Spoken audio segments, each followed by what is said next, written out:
2011, Stamford Christmas Day fire happened, and Dawn Roy called and said, "Michael, did you hear what happened?" She said there was a fire, and 3 children perished and their grandparents, and there was no mental health response for the 70 firefighters that were involved in that call.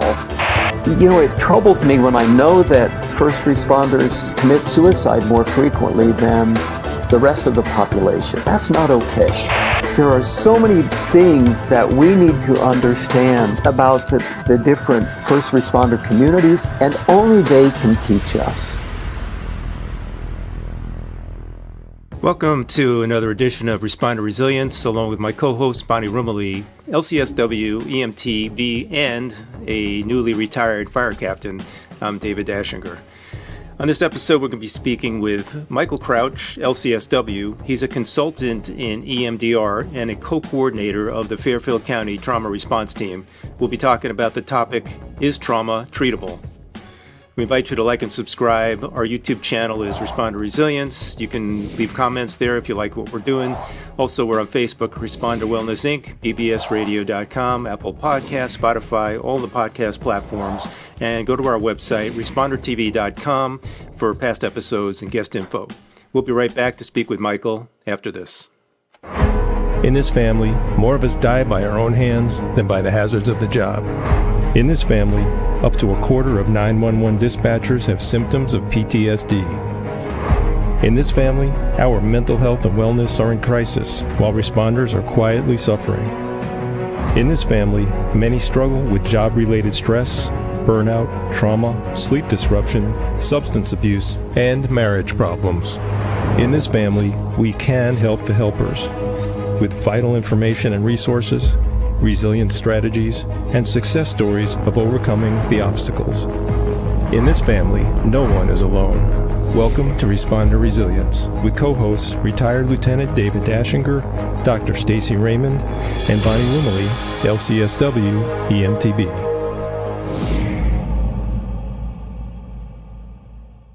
We are pleased to welcome Michael Crouch to this episode. A little bit about Michael. He is LCSW, graduated from Columbia University, and before that he had spent some time, 15 years or so, in theater and music.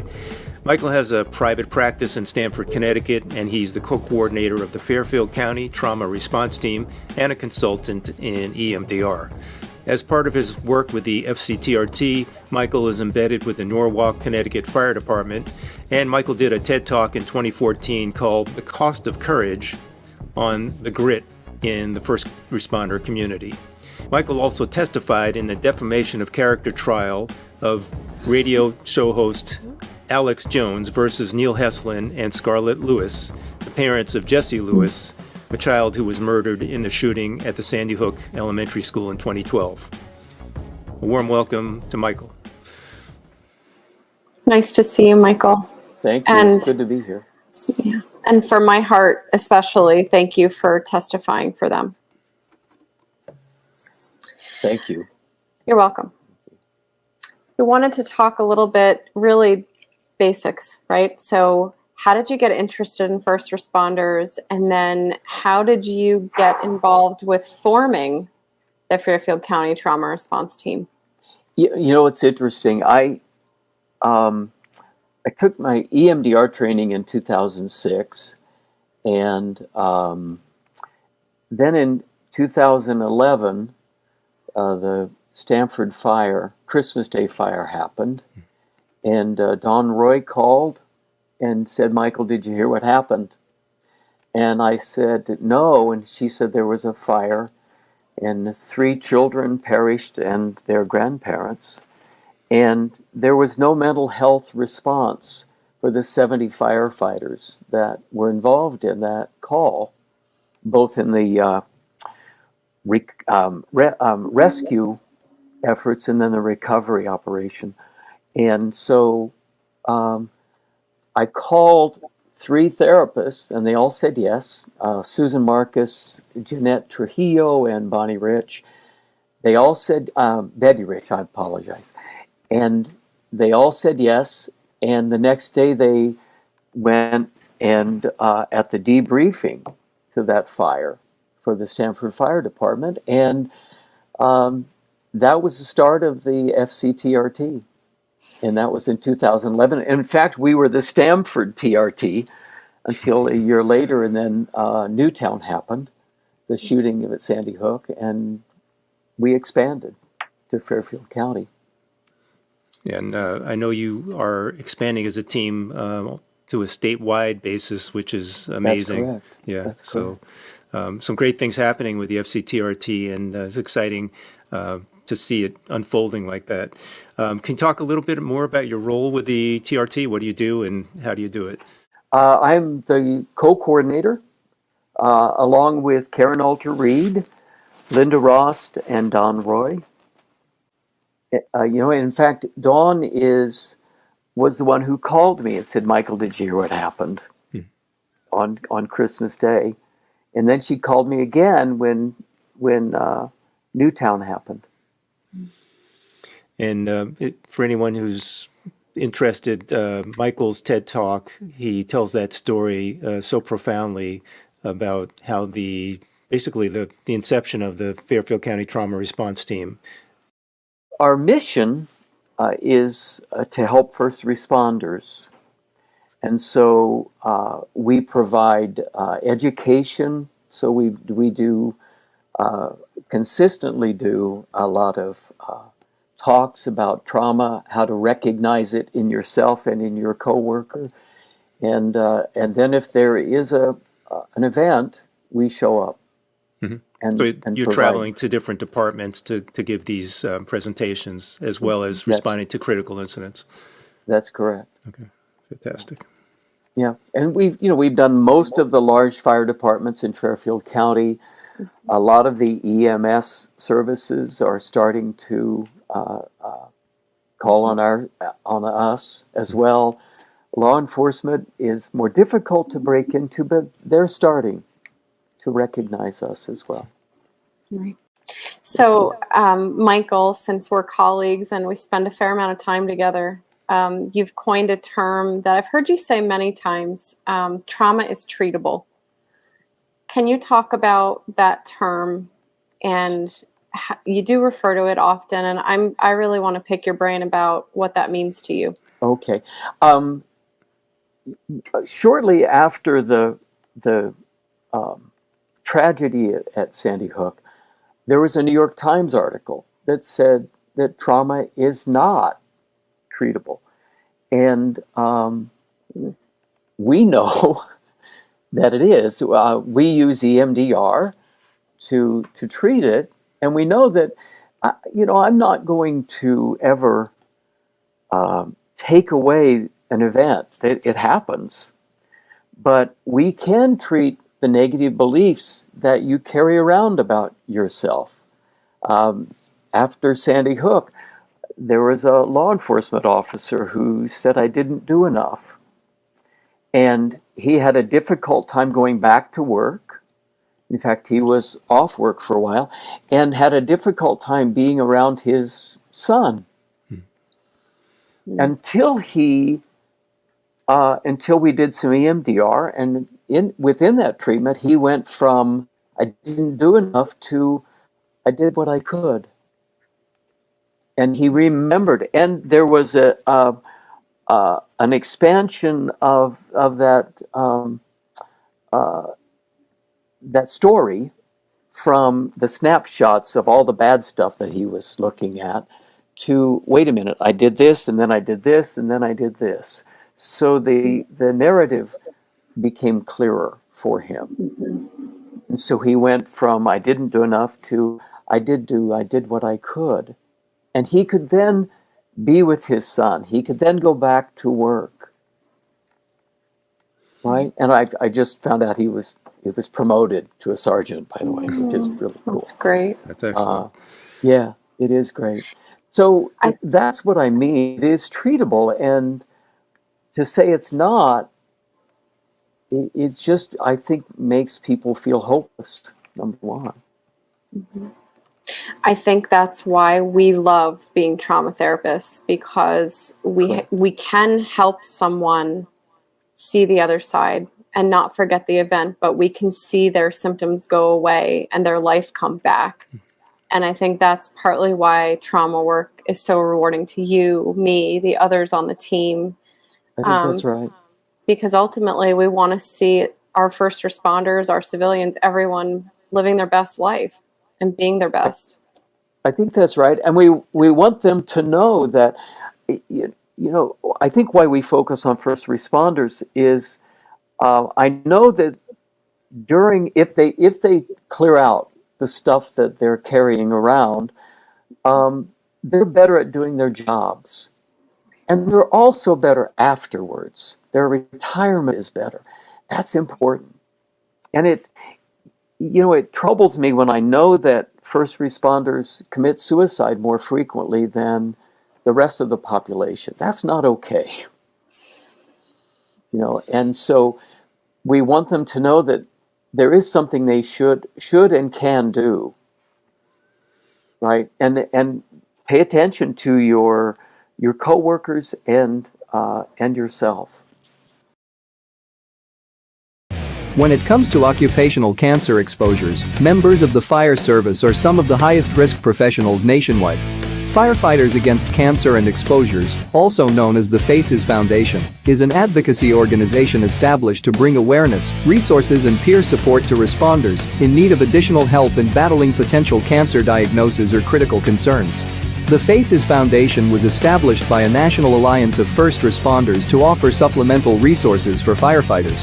One of its core initiatives is cancer awareness in the form of prevention and early detection, supporting vigilance about occupational cancers and cancer recurrence through our national Get Checked Now campaign. Also, the FACES Foundation publishes a major public catalog of resources for the many areas of need, including information on clinical and mental health therapies, benefits and compensations, funding sources and financial strategies. For more information, please visit the FACES website at facesusa.org.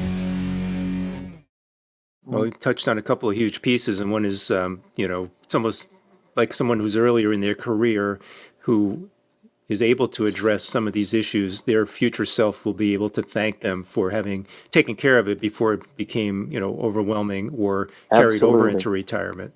And absolutely right. Yeah. And you touched on a point, which is that those early responders, they are. One, they're reachable, but two, they can be affected by what their older colleagues will say to them. And so it's critically important for the more experienced colleagues to say, take care of yourself, as opposed to suck it up. We want them to know that take care of yourself at the start of your career. Yes, that can't be emphasized enough. And the other piece that you mentioned, and if you can expand on that, I think it'd be amazing, that the awareness piece for the individual who may be, going through a traumatic response to something, starting to go down that spiral into depression, suicide, alcohol abuse, and also for the supervisors, the officers who are, looking out for their members to be. What does it take what are some of the signs that people need to be aware of to know it's time to take action? Well, trauma, number one, is frequently called a disorder of sleep. So are you sleeping? Are you more irritable? Are you drinking too much? Are you isolating, withdrawing? Those are things to pay attention to. And if any of those things are happening, there is help available. I know a number of the departments are creating peer support teams. Reach out to them. Take care of yourself. And the peer support teams also know through their training that if they can't take care of something, that we're the next step, right? And that refer them for therapy, and that we are confidential. We're not going to let anybody know that you called. That's critically important as well for them to know. Take care of yourselves and pay attention. Attunement.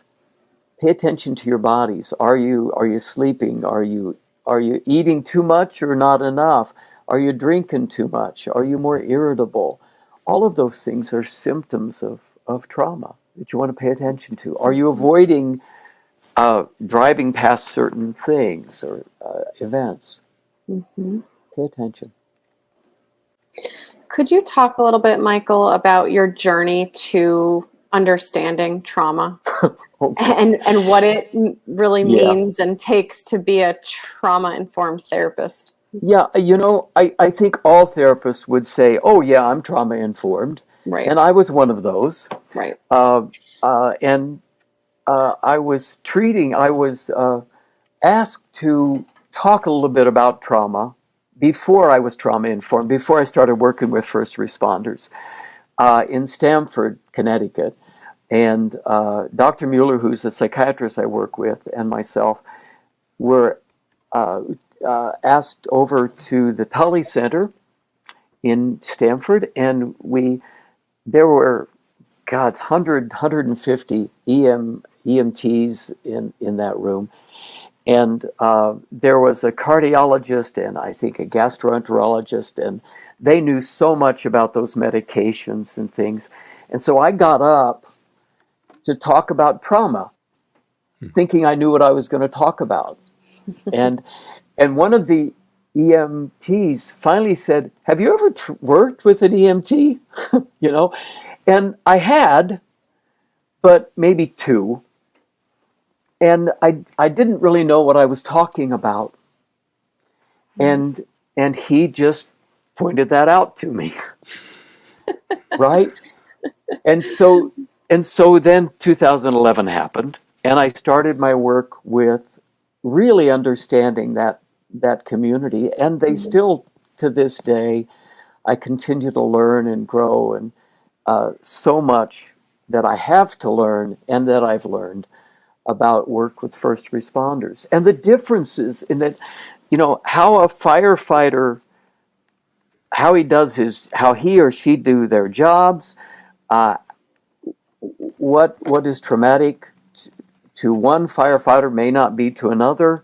Same thing is true with law enforcement, that they work by themselves. EMS services, 911 operators, they drop off a patient. They don't know what happened to that patient, do they? So there's so many differences in the different services that we should be aware of as trauma-informed therapists. So, I went on a ride-along with the fire department. That was eye-opening to me, and understanding the political aspects of the different departments, all very, very important. Who they trust, who they don't trust, right?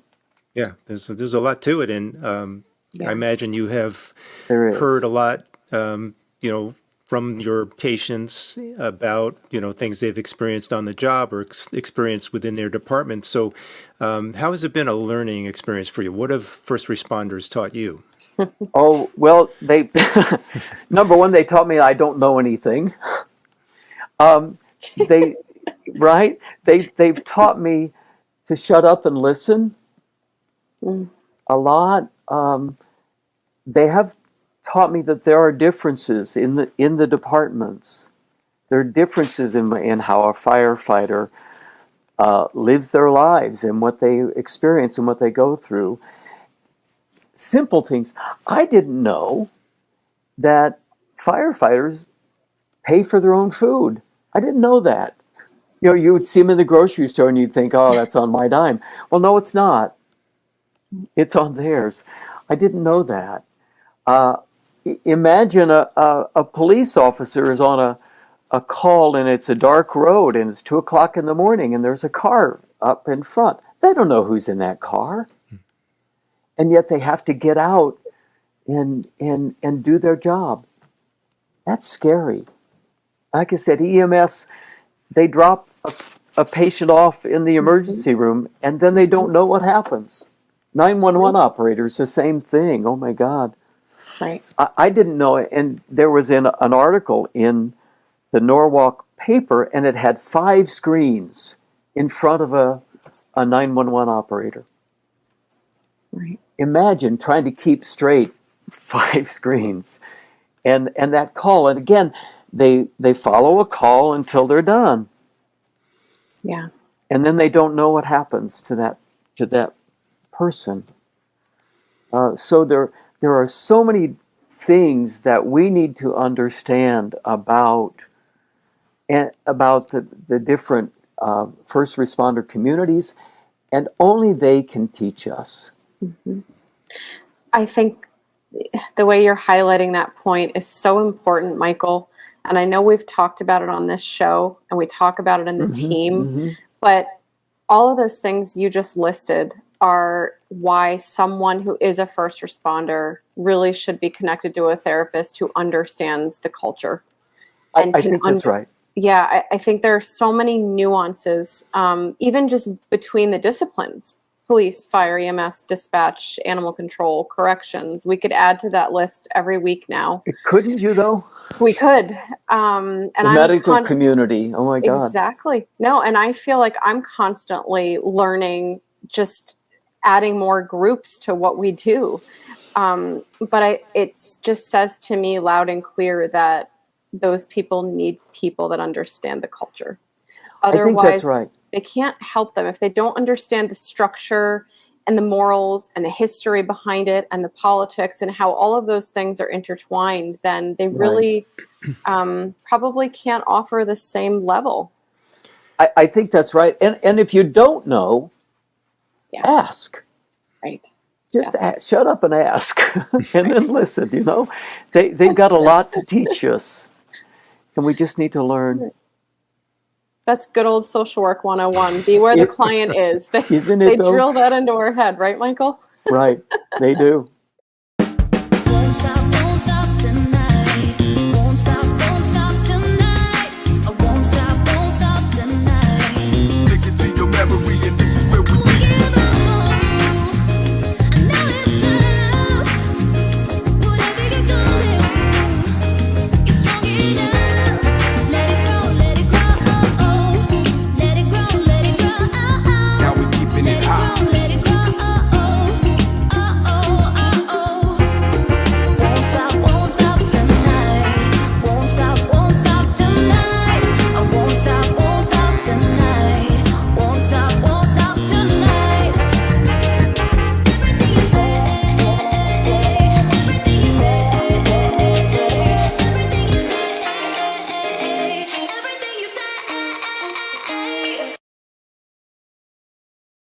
So I think what else have first responders taught me? I think that to know that there are differences in, certainly with the fire services, and I think probably all of them, in the different houses. There are personalities, there are conflicts that we need to understand. A firefighter that I'm working with in one house, he just doesn't get along with those people, but he does in another house. Mm-hmm. And so that's where he needs to be. Right. So I think those are important things. Again, the politics, to understand that when they talk about betrayal, we need to listen and understand what that means. Betrayal trauma, that maybe the hierarchy, the upper echelon of law enforcement, firefighters, or EMS services are, they don't trust them. I know that first responders, being one and knowing them, I know that we're keenly aware of how quickly life can change and how it can all be taken away. And I was wondering, listening to you speaking, do you feel like that's something that you've changed your viewpoint on over time in working with our population? You have a greater respect for your life. I think that's true, and I'm much more attuned to what's going on in my house Do the smoke alarms work? By God, that kind of thing. I have an occasion to call 911, and firefighters showed up, and there were about 6 of them. Good God! And without them, I don't know what would have happened to my family member. And without their expertise and their ability to know that, okay, you take this one, you know what's going on. And they did everything that was necessary for that individual and then got her to the emergency room in the hospital. I didn't know what to do. Yeah. But they did. Thank God. Fairfield County Trauma Response Team is a nonprofit alliance of mental health professionals dedicated to helping first responders heal from trauma, tragedy, and stress. We help as they manage community crises and the everyday demands of ensuring public health and safety. Established in 2011, FCTRT was formed in response to a call for emotional help from the Stamford Fire Department after a traumatic fatal fire. Less than a year later, the Sandy Hook Elementary School shooting occurred, and members again served the first responder community. Most recently, COVID-19 created a need for our support. We provide free educational presentations, pro bono sessions to deal with community disasters, and an extensive referral service to trauma-informed psychotherapists. If you're a responder in Fairfield County and need help dealing with duty-related stress, please reach out to us so you can continue to do the job you love. Visit our website at fctrt.org or find us on Instagram at Fairfield County TRT.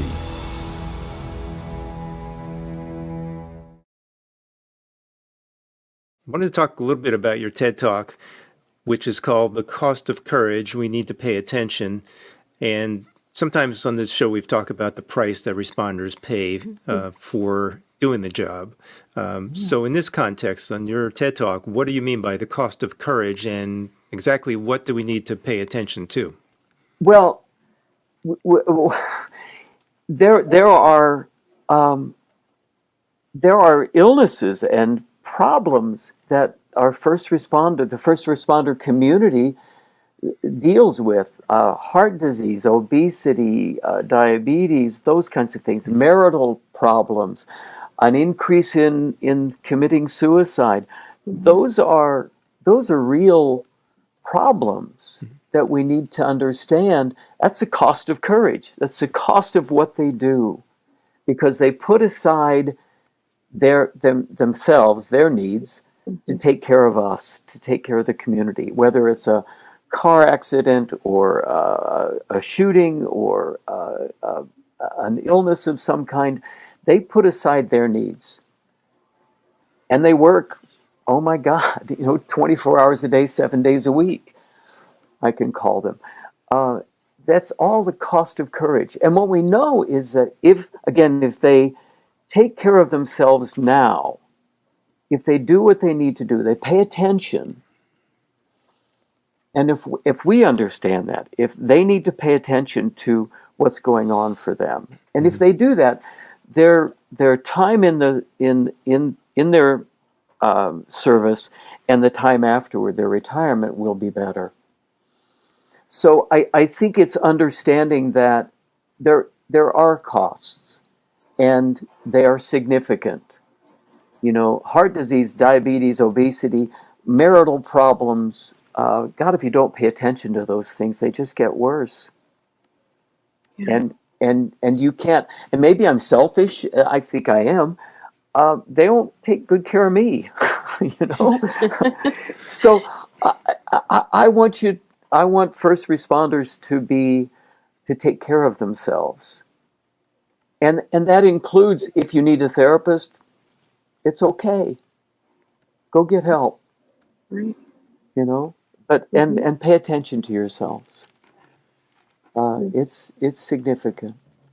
And it's interesting. After the Christmas fire and when the TRT was formed, we did a presentation for the newbies at one of the fire departments. And I asked them, what do you do with yourselves or for yourselves when you're struggling? And they gave me an address, right? And the local watering hole. That's correct. It was the address of a bar. And in the back was a wise, older firefighter, a captain, who said, you know, I've been on the fire services for 25 years, and I can tell you that you will experience things that you didn't know about, and that's going to be hard for you, and you might need help, and that's okay. You know, thank God he was one of those people who could say, get help if you need it. That's okay. Yeah, beautiful that they're getting that advice at the beginning of their career. I think so as well. Yeah, when they need it. Yeah. You know, we recently did a debriefing at one of the fire departments, and it was tough because we did 2 different debriefings, at least my group did, and one of them, there were 2 firefighters who were pretty angry, and they polluted the entire room. And then the second set of firefighters were much more responsive and involved, and it was different. You know, how just that negativity can pollute people, especially early in their career. So pay attention to who you're riding with, too, is also some good advice. No kidding, isn't it? Going back to your thoughts on trauma being treatable, and we know this, one of the main reasons that is possible to us is through EMDR, which we've talked a lot about on this show. Michael, you're a big proponent for EMDR, and so is our trauma team. I was wondering if you could touch briefly on EMDR, and how would a responder who's already been through EMDR know when it's time for a tune-up? Okay, well, first, EMDR stands for eye movement, desensitization, and that was what it was initially, EMD. And then Francine Shapiro realized, wait a minute, there's something changing, and that's the reprocessing, that's the R piece. So EMDR. So what do we know about EMDR is that our eyes flicker back and forth in REM sleep. And we're searching our brains for what happened. And frequently, if we allow the brain to do what it wants to do, and maybe you've already touched on this, if we allow the brain to do what it wants to do, it will process through it and heal that wound. But when there's a log jam, that's when you need to get help. And that's what we use EMDR. And what we know is that the brain wants to heal itself. And I know we talk about PTSD, but I think it's PTSI. It's an injury. And you can see that in the brain. If you do a PET scan, you can see the red. Right? You can see that injury. So, God, I forgot your question. Well, you know, to kind of add to Bonnie's question, Michael, can you talk a little bit about some signs or symptoms when somebody might be clued in that they need a tune-up? Thank you. Sure. Pay attention to, what you do as a first responder can be activating, traumatizing. So notice that. Pay attention to it. I have a colleague, Karen Lansing, called the Cop Whisperer, and she's embedded in the departments out in Northern California. And frequently she'll get calls and she'll say, Karen, I need a tune-up. And so what are they noticing? You know, they're more irritable. Maybe they're withdrawing more. Somebody may say to them, hey, what's going on, man? You're different. Pay attention to that. Are you drinking too much? Is your health suffering? How's your sleep? I know when Newtown happened and I was treating a police officer, my sleep was suffering. And I wasn't paying attention to it because I'm a guy, you know. And that was a bad idea. And so Karen Altery got somebody on the floor in front of me, and they tapped my ankles, and I could get through the story about what I was working on and how I was doing. So you have to pay attention to yourself. I was not. So notice, are you sleeping well? Are you drinking too much? Are you withdrawn, more isolated? Are you enjoying the things that you used to enjoy? Are you enjoying your wife or your significant other or your children or your fishing or whatever it might be that you used to enjoy? Are you having a good time with that? If not, it may be time to reach out and get some help. And again, you reach out to peer support. If that doesn't work, we're here. I would just add one piece to that too, is that if somebody starts to perseverate or ruminate, because I noticed that a lot with our responders is a call will happen and they replay that moment or everything leading up to it over and over and over. And part of that, I think, is the brain organically calling it up so that it is processed, which is what's distressing about it and which is why they will drink or do other things to try to get rid of the thoughts. But there's a log jam. Exactly. So to me, if you are perseverating or it's replaying like a movie over and over, that's when you know that the brain needs help. That's right. That's correct. Just pay attention. It's something different. Yeah. And if it is, it's okay to reach out and get some help. Yeah. Right? It doesn't make sense to suck it up or deal with it. Drink too much or, be angry. That doesn't make sense to me. Let's talk a little bit about the trial of Alex Jones versus Neil Heslin and Scarlett Lewis. And those are the parents of Jesse Lewis, a young boy who was murdered in the shooting at Sandy Hook Elementary School in 2012. You testified there, and can you talk a little bit about the trauma that you were aware of, involved with in terms of that trial? What was interesting is, obviously, it's traumatizing. Just the image of Neil held his son after that, and the medical examiner didn't know that, but he did. And then Alex Jones and his cohorts denied and called him an actor and said it didn't happen, it couldn't happen. And so it was re-traumatizing to both of them. Again, that anybody would challenge that this happened. That Sandy Hook was a hoax and that they were actors, that's just crazy. So it sparked their need to protect and honor their son again. Right? And in fact, I don't think the trauma would go away or could go away until that was resolved. Right? In other words, they couldn't get back to living their lives until they had done what they needed to do to honor Jesse's memory. And the fact that he was, as far as we know, he was a hero. He said run and got kids out of that room, up to 9 kids out of that room. So that means there are kids today who are 16 years old that would not be here if it wasn't for him. So, no one wants, the loss of a child is always traumatic, isn't it?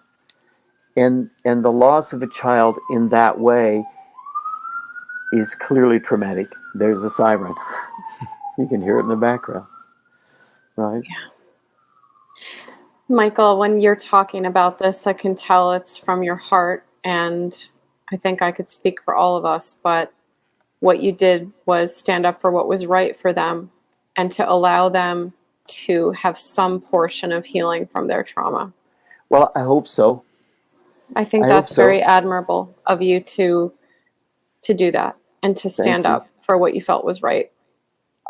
Thank you. I think any of us would have done that if we had worked with them and understood what they were going through.